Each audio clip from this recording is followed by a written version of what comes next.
Yo, what's good, Josh? Your boy J Swab. I am the host of J Swab TV. And finally, I'm back to talk about that Peacemaker. More specifically, that Peacemaker Season 2 finale. Because I still got a little bit more thoughts I want to express to you. Now, I wanted to go ahead and rewatch the finale episode again before making this video. But time didn't permit. I didn't want to wait too much longer after the finale dropped to get this video out to y'all. Will I regret that decision? I guess we'll see how this video comes out. Now, if you watched my finale video, then you know I did come out enjoying this finale. I gotta be a part of the small 5% that actually did. You ask anybody else, the finale episode was weak. It's not a finale, it's an epilogue. How was it a finale episode and we got no fights in the finale episode? I mean, Peacemaker wasn't in his Peacemaker fit. You want me to think this is a Peacemaker finale? In the same breath, though, while I did like the finale, I can see where fans are coming from in disliking. Definitely not a perfect finale by any means. And as time has gone on, I feel like it's undeniable that James Gunn clearly prioritized the future of the DCU over the future of one of the pioneers of this new DCU that James Gunn has been trying to establish. And that's really what's rubbing me the wrong way about this finale. Before we get to all that, I do want to briefly argue a few of y'all complaints before getting into my major complaint with the finale. So that's what we're going to do. But before I do, feel like anything I got to say in this video at all, y'all already know what y'all got to do. Go ahead and like, comment, share, subscribe, do all those things. And let's get right into this Peacemaker finale. So I don't even know where to start with the complaint list, not gonna lie. I've somehow found it in yourselves to hate each and every part of this finale episode. I guess where I'll start is the fact that this is not actually a finale episode, but episode 7 was the finale. And that this was just an extension. They gave the appetizers after the main course type deal. A lot of people arguing that we could have ended this season after the events of episode 7. The season would have felt a lot more complete than with this 8th episode that James Gunn decided to give us. While I do understand what y'all are coming from, if we literally just got how episode 7 ended as the finale of this season, I don't think a lot of y'all will be singing that same tune. Realistically speaking, y'all would not jack this finale if Peacemaker season 2 ended with Peacemaker just getting taken back to jail. We're already scrambling trying to figure out whether or not we're getting a Peacemaker season 3. I know y'all was not gonna mess with that ending. I think they definitely could have combined episode 7 and 8, take some content out of 8. Throw what's kept into episode 7. You could have a decent finale with that. But I also would not be okay with that because if they did this, they probably would have had to end up condensing a lot of the Peacemaker and Amelia flashback scenes. The scenes where they're on the boat and they're playing a lot of music. And yeah, I can't go for that. Now, I'm not saying I liked all the music in this episode. Definitely did not. That one F in My Heart song or whatever it was, like James.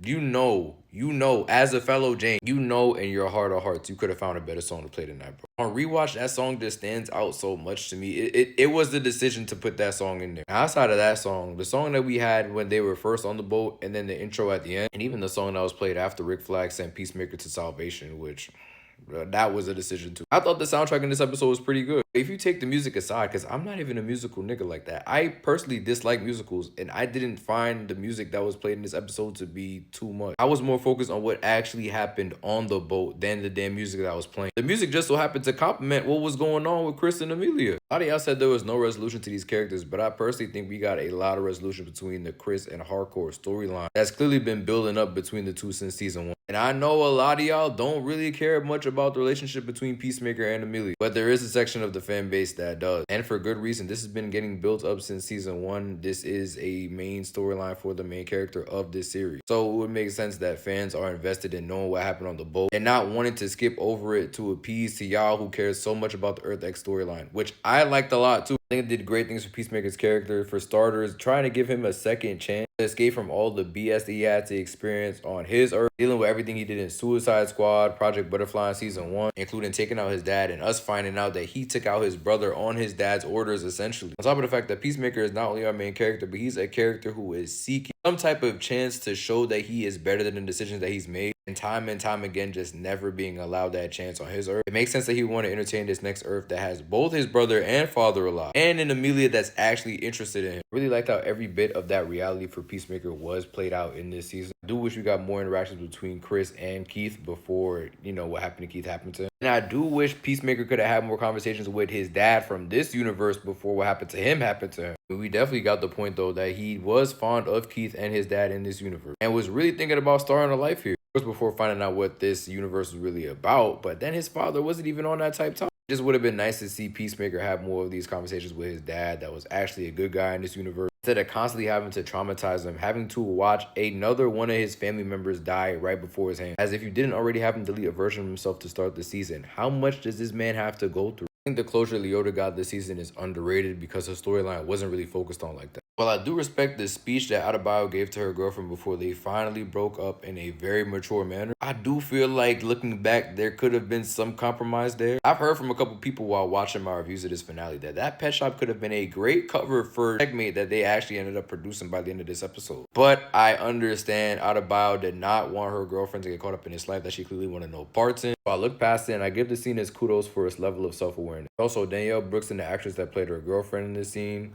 y'all cook. I like the world exploration too. I like that we didn't get too much. James Gunn's just giving us a teaser of what we can expect in the future of the DCU, which I wouldn't have expected much more than what they gave us in this episode. And look, at the end of the day, if you was expecting a cameo out of this episode, that's on you. But I will agree that James Gunn, you giving things a little bit too much hype for a Peacemaker series, respectfully. I think people's expectations would have been significantly lower with less comments on the hype that you had for this season finale. I'm not saying you can't be hyped for your own work. I mean, it's your work. You gotta love it. The energy from the cast seems great. Y'all putting out some funny stuff. What's there not to love? And be excited for it, being that you are at the forefront of the DCU. You know everything while we are in the dark. So it's understandable that you hype. I just hope after this Peacemaker series, he learns to just dial it down a little bit. Because then you will get us excited over some shit that really isn't excitable enough for us to get excited over. I've also heard people feel like the acting between the 11th Street kids talking to Chris before they go on to create Checkmate felt very forced. When it's just like, how? These characters have established relationships throughout season 1 going into this episode. They're worried about their guy, Chris, the one who keeps them together. I thought it was very mature of all of them to come together and have their intervention where they are really getting into, bro. I really love the acting between Danielle Brooks and John Cena in this scene. I thought it was so effective having Leota get all up in Chris's face like that. And that Leota has always been the voice of reason for Chris going back to season 1. And you just have everybody reminding him how good of a person he is, right? Because he's gone through so much vitriol in season 1 and season 2. I mean, just last episode, he got his father killed and damn near saw his brother die right in front of him all over again. God forbid the show wants to take a step back from the action and focus on Chris's mental health. In this stage of his life where he feels like he'd be better off behind bars and is literally the angel of death. I love Hardcore telling Chris the Bow meant everything to her. I love seeing Adrian's blood money get put into good use, allowing the group to build Checkmate from the ground up. I'm looking forward to seeing what this organization gets into as the DCU continues to expand. One more thing I want to argue before getting into things I personally didn't like about this finale is that the finale feels disjointed from the Earth X timeline that they were establishing for a majority of the season. This is true, but what else did you want out of that Earth X timeline? Chris's dad is dead and Keith is in the hospital. They're not ready to link up just yet. Chris would be an absolute idiot, more of an idiot than he already is, to go back just to have a conversation with Keith after what just happened. His character needs time to process that. Keith needs time to process his anger so that whenever they come back together later on in the DCU, not only does that conversation feel earned, but then we could see a lot more growth between these two characters. I'm personally not here for Peacemaker killing another one of his siblings, and I'm also not here for Keith killing Peacemaker. I like the guy. Hopefully over clearer heads, they're able to have a cordial conversation down the line. All right, going to things I didn't like. I gotta start off with the Economos joke. When he's first trying to distract everybody at Argus, I liked it. It was pretty fun. Having a whole post-credit scene with him doing it again. I mean, I laughed the first time. Second time, not so much. I also feel like Flurry quizzing Vigilante on spiders as opposed to birds, who have been his arch nemesis this whole season, was just a missed opportunity. Those are just grabs though. My two biggest problems with this finale is, one, Rick Flag even throwing Peacemaker into Salvation to begin with. First of all, how this is executed. You got Argus going to pick up Peacemaker after he left the concert with Hardcore. You could argue this makes things more tragic as they just got on good footing after a long season of back and forth. Was that really necessary? There's one thing I can say I appreciate about this scene is establishing just how evil Rick Flag Sr. has become over time. Even though he's not that much different in Creature Commandos, if we're being honest. I just feel like the decision is a slap in the face of Peacemaker as a character. A character that's already gone through so much between seasons 1 and 2. To subject him to this level of torment once he's found some kind of good in his life, that shit is evil. And it's not like he's a Robin or a Superman or a member of the Teen Titans that we're definitely going to see in the future of the DCU. I'll say this again, we're already not sure if we get in a Peacemaker season 3. And according to James Gunn, Peacemaker is not going to return in Man of Tomorrow, which means we're probably not going to see Checkmate incorporated in that movie either. It feels like to me is that James Gunn and DC Studios sacrificed Peacemaker's character in this season 2 finale for the greater good of the larger DCU, and that shit sucks. That's a direct slap in the face to the fans who gave this character a chance, fell in love with him in this cast. Just for him to get done like this, that is my biggest gripe with this finale. If we're getting a Peacemaker season 3 before Man of Tomorrow, I wouldn't feel like this. As of right now, knowing that this was solely used to build up Man of Tomorrow, that shit is weak to me, not gonna lie. Peacemaker to finally find good after everything he's going through between season 1 and season 2 to be subjected to this, to be used to get more views for a Superman movie. James Gunn, I really expected better.